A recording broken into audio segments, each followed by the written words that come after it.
Hello everyone and welcome to my bold and beautiful today channel. I hope everyone is having a wonderful day.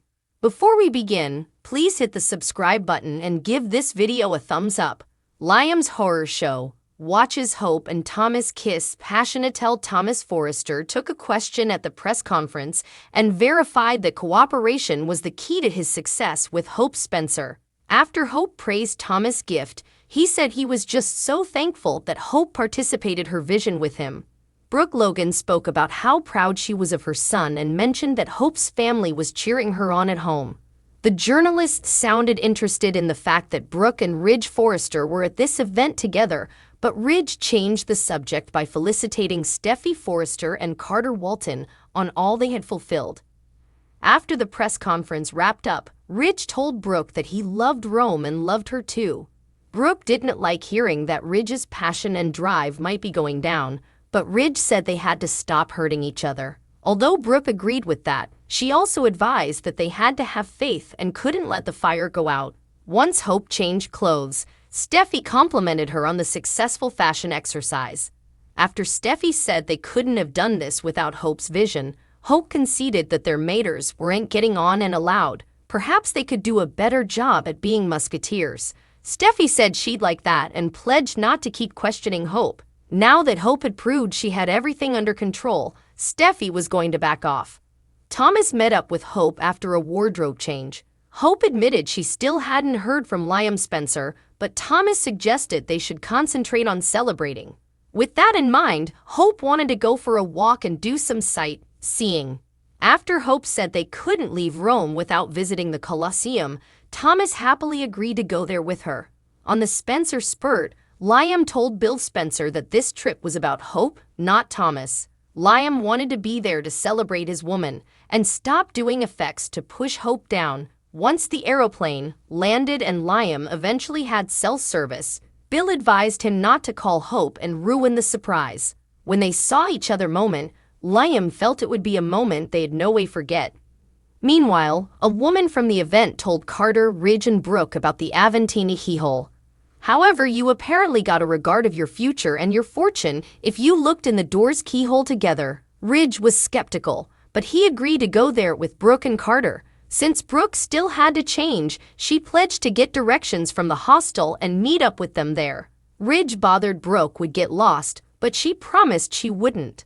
Unfortunately, Brooke indeed got lost as she searched for the position laterally, and her phone battery also went down. When Liam set up Steffi in the confidentially area, she was stupefied and asked what he was doing there. Liam said it was a long story and asked where Hope was since he wanted to surprise her. Steffi verified that the press conference was over and that Hope just left. After Steffi admitted she was sorry, she said she was wrong to question Hope and felt that Hope knew Liam was an extraordinary man. Although Steffi allowed, Hope might have gone sightseeing, she wasn't sure where. Liam decided it didn't matter and declared that he'd find Hope as he dashed off. Italian music played as Thomas and Hope soaked up the decor in Rome. Thomas made snaps of Hope with his phone on their little adventure, but Liam was always a many way behind them as his hunt continued. Near the Aventine keyhole, Ridge called Brooke and said it went straight to voicemail, so he didn't suppose she was coming. Carter pushed Ridge to humor him and looked through the keyhole while they were there, so Ridge was amazed when he saw Brooke against a spectacular background. The show played up Brooke as Ridge's fortune, so he said this was unthinkable.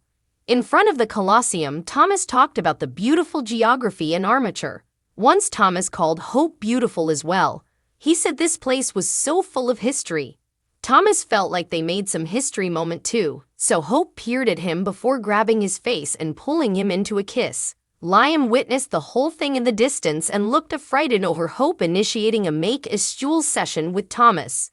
The bold and the beautiful spoilers say Liam's world will shatter over this news, so stick with us for updates on his woman kissing Thomas. On Bill's spurt, Liam was tense, and Bill said it wouldn't be long until they landed in Rome. Bill had arranged for a motorist to be situated and staying on the tarmac to take Liam straight to the catching. Bill told Liam to show Hope what a devoted hubby he was, and Bill advised Liam not to waste time griping about Thomas. Liam said he intended to be a probative hubby and to make up for being a short-sighted fool. He added that he'd stop doing effects to push Hope down. Bill replied that there was no questioning Hope's love for Liam. Latterly, the spurt was situated on the tarmac, and Liam noted that he'd phone service. Bill advised Liam not to ruin the surprise by calling Hope. Liam replied that they'd had a rough farewell, but when he and Hope saw each other again, it would be a moment they wouldn't forget. At the press conference in Rome, Thomas and Hope posed for prints before accepting questions from the press. In answering a question, Thomas said cooperation had been crucial, and he was glad that Hope had participated her vision with him. A collaborative awe was heard throughout the room. Next, the journalists canvassed Brooke and Ridge, agitated to see the brace together. Indeed, though they had not reunited, Ridge said they were there to support their kiddies, and one journalist asked if it was a hint of effects to come. Ridge diverted attention to Steffi and Carter, asking the crowd to give them a hand. Ridge added that as far as the future was concerned, he might have lost a step, some passion, and some drive, but the company was in good hands with Carter, Steffi, and Thomas, who was designing. After the press conference had concluded, Ridge told Brooke that Rome made her more radiant. She replied that the city made him novelettish, but she did not like hearing about his lack of passion and drive. Saying not to worry about it, he muttered that he was just tired. Marriages and bifurcations. "I do not know," he said. He stated that he did know that they had to stop hurting each other. Brooke reminded him to have faith and said they could not let the fire go out. Latterly, Hope had changed and Steffi was heaping on the praise about HFTF. Steffi was proud and said they could not have done it without Hope's gift and vision. Hope stammered, saying how important it meant to her. She wondered if she and Steffi could do a better job at being musketeers. Steffi said she would like it. Steffi decided that she would no longer question Hope and her passions. As far as Steffi was concerned, Hope had proven that she really did have everything under control. Steffi left and Thomas arrived, saying Hope looked how he felt. She said it was the stylish day of her life, and Thomas concurred. She was sad that Liam had not contacted her back. Thomas advised her to put down her phone and not worry about it. He blazoned that they'd celebrate and he asked her what she wanted to do. Hope said she wanted to go for a walk and see the Colosseum. Latterly, Steffi had returned and was talking to the staff when, to her surprise, Liam walked by. He explained that he would realized he would demanded to be there, so he would hopped on the spurt. He assumed he would miss the event. Steffi said he'd have been proud of Hope. Steffi apologized, saying she would been wrong to question Hope, who knew that Liam was an extraordinary man. Liam asked where Hope had gone. Steffi did not know, but she mentioned sightseeing. Liam rushed out, determined to find his woman. Outside on the overlook, Carter set up Brooke, who was still in her gown. He asked if she was okay, and she replied that she was just upset about Ridge. Carter figured that Ridge was just down. Carter mentioned Taylor and said it was too bad that Taylor and Brooke were no longer musketeers. Carter figured that Brooke's presence was good for Ridge, who loved Brooke like no other. Ridge approached with Liaria, who told him about a door with a keyhole. People looked through the hole and saw their future, their fortune. Ridge did not feel to believe it but asked if Brooke wanted to see it. She agreed but said she had to change out of her gown first. Ridge and Carter offered to stay for Brooke, but she said she could get directions from the hostel. Ridge was certain she would get lost, but she promised she wouldn't. Latterly, Brooke was wandering around lost, but Ridge and Carter had set up the Aventine keyhole. Ridge lumbered upon seeing a long line staying to stay in line while Ridge set up Brooke. Ridge said Brooke would be there.